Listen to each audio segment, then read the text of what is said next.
পরীক্ষার্থীদের জন্য আরেকটা অন্ধকার বছর 2026 সাল। এর আগে ঠিক 10 বছর আগে 2016 সালেও সেম জিনিসটা হয়েছিল, যার আগে পর্যন্ত এই নিটের নাম ছিল AIPMT। তারপরে এই পেপার লিক যাতে বন্ধ হয়ে যায়, নতুন করে সব ইনফ্রাস্ট্রাকচার যাতে খুব ভালো করে চলে, তার জন্য আগের যে সংস্থা ছিল সেই পুরো সংস্থাটাকে ভেঙে দিয়ে নতুন করে বানানো হলো NTA। প্রথম কিছু বছর একদম সব কিছু ঠিকঠাকভাবে যাচ্ছিল, তারপরে 2000 আসলো 2024 সাল, এসে সমস্ত ইনফ্রাস্ট্রাকচার বন্ধ হয়ে গেল। সেমভাবে অনেক ছেলেপেলে যারা খুব ভালো এক্সাম দিয়েছিল তাদের এক্সাম প্রায় ক্যান্সেল হওয়ার পথে ছিল। এমনকি যারা খুব কষ্ট করে 620 630 এরকম পেয়েছিল তাদের জন্য এমনকি জেনারেল কোটাতে সিট নেওয়া বা সিট পাওয়া খুব বেশি কষ্টকর হয়ে গেছিলো, কারণ ওই বছর পেপার লিক হয়েছিল যেটা কিনা CBI প্রুফ করেনি, কেস ক্লোজ হয়ে গেছিলো মাঝখানে, যার জন্য আর 2024 সালে রিনিট হয়নি। কিন্তু 2025 সাল ভদ্রভাবে সুন্দর করে পরীক্ষা হলো, কিন্তু পেপার হয়ে গেল অনেক বেশি টাফ আর কাট অফ চলে গেল নিচে।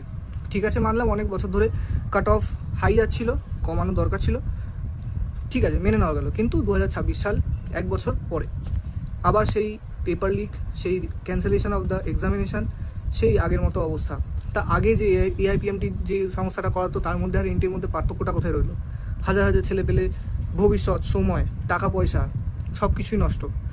এমনকি প্রথমবার যে মোটিভেশনের সাথে তারা পরীক্ষা দিয়েছিল, সেকেন্ডবার কি তারা থোড়ি পারবে ওরকমভাবে পরীক্ষা দিতে? হ্যাঁ, মেনে নিলাম 100%-এর মধ্যে 80% সুন্দর করে মোটিভেটেড হয়ে খুব ভালোভাবে এক্সাম দিল, কিন্তু বাকি 20% যারা সিলেক্ট হওয়ার চান্স ছিল, হয়তো তারা সিলেক্ট হয়ে গেছিলো, বাড়িতে বলেও ফেলেছে যে হ্যাঁ তারা সিলেক্ট হয়ে গেছে, তাদের কি হবে? এখন যদি পেপার কঠিন হয়ে যায় তার দায়িত্ব কি NTA নেবে? তাদের সিলেকশন না হওয়ার দায়িত্ব কি NTA নেবে? তাদের ভবিষ্যতের দায়িত্ব কি NTA নেবে? এটা আমার প্রশ্ন NTA-র কাছে। এইভাবে কেন চলছে?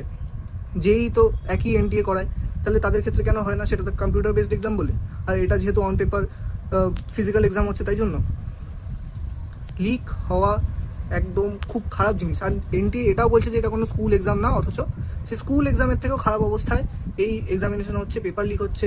30-40 লাখ টাকা খরচা করে মানুষ পেপার নিচ্ছে, তাদের বাচ্চাদের সিলেকশন হচ্ছে, আর যাদের বাবার পয়সা নেই, যাদের মায়ের পয়সা নেই, তাদের গল্প শেষ।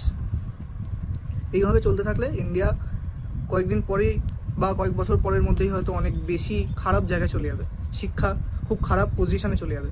এরকম যাতে না হয় তার জন্য আমাদের সঠিক ব্যবস্থা নিতে হবে। ইন্ডিয়ান গভর্নমেন্ট যাতে খুব ভালো আর খুব একটা সুপরিকল্পিত কাঠামো তৈরি করে, সেই আশাই আমরা রাখবো।